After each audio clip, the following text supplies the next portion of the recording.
Hello friends, today we will learn about Mendelism. Mendel and scientist Charles Darwin, whose theory of evolution by natural selection dependent on genetic variation among individuals, failed to understand the significance of Mendel's findings.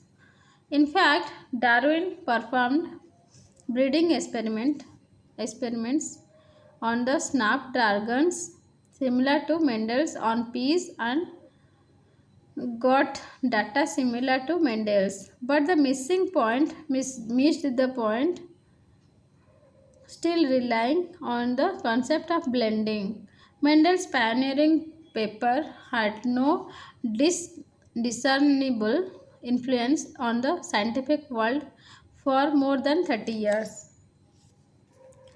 Spontaneity of mutation. The scientist named Hugo de Vries, one of the rediscoverer of Mendel's work, proposed that mutation in the phenotype of an organism occurs in just one generation, where the primary engine of the evolutionary change. De Vries did his pioneering work in genetics using the evening primrose, which is known for having sudden large mutation in its overall phenotype. Hugo de Vries argued that these kinds of mutation were the basis for the changes in phenotype to which Darwin referred in the origin of species, and that therefore natural selection was neither necessary nor likely as a cause of evolutionary change. This mutational theory of evolution was accepted by the most of the prominent geneticists at the turn of century and led to widespread public testimonials that Darwinism was dead. This was, however, later accepted as false because mutations are the sources of variation in organisms and Darwin's theory of natural selection is still valid. Mutations can occur spontaneously or they are induced. Spontaneous mutations are more important for evolutionary process. However, these spontaneous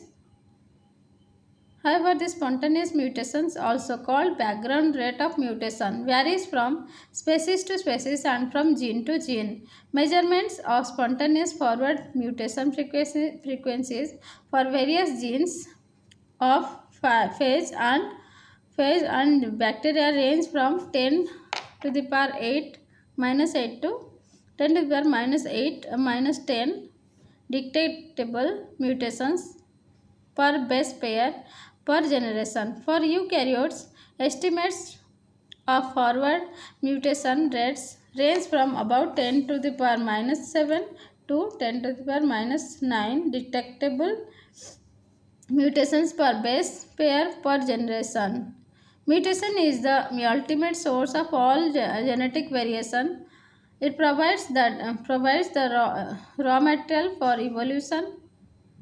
Without mutation, all genes would exist in only one form. Allele frequencies would not change, and thus organisms would not be able to evolve, adapt to environmental changes. Mutation can be divided into beneficial, harmful, and neutral depending upon whether they increase, decrease, or do not change the viability or fertility of their carriers. The fertility in turn affect the overall fitness of the organism. Let's know about evolutionary synthesis. The rediscovery of Mendel's theory of non-blending inheritance paradoxically made Darwin's theory seemed even less likely as geneticists at the turn of century believed that evolution occurred by a mutation rather than natural selection. However, the founders of theoretical population genetics eventually united Darwinian evolutionary theory, and Mendelian genetics that in what is now known as modern evolutionary synthesis.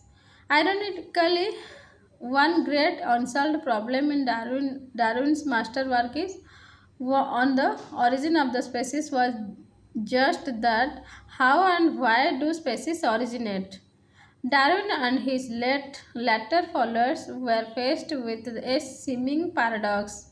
They described evolution as a continuous gradual change over time, but species are distinct from each other, suggesting that some process has created a discontinuity or gap between them.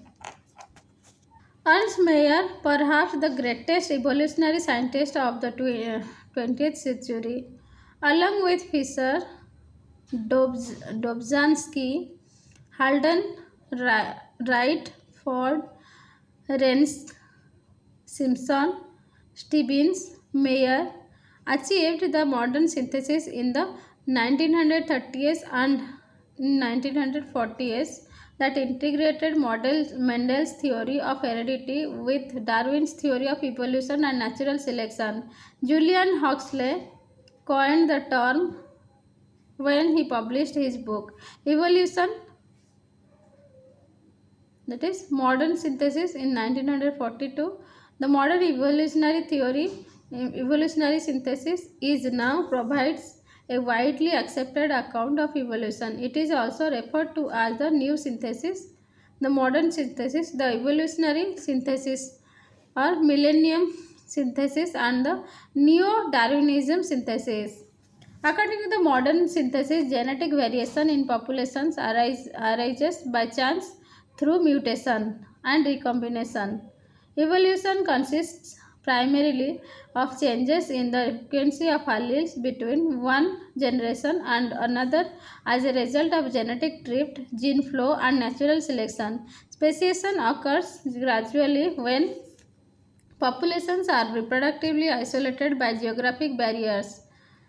Point 1. Mutation, genetic recombination, natural selection, and isolation form the most important process of microevolution. All new traits arise due to mutation. However, mutations only act as a potential source of variability.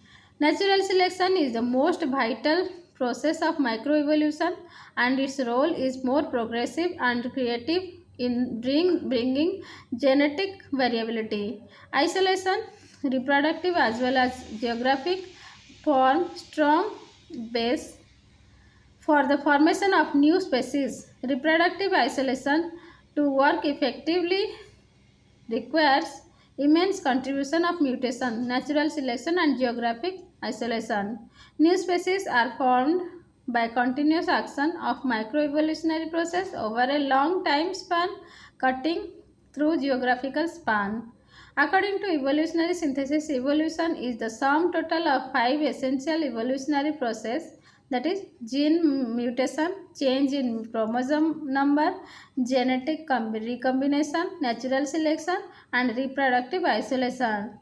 The first three processes provide the essential genetic variability without which changes cannot take place, and the last two processes guide population of organism into adaptive channels. In addition to this, three accessory processes affecting the works of evolution are migration, hybridization, and genetic drift or change factor. Thank you.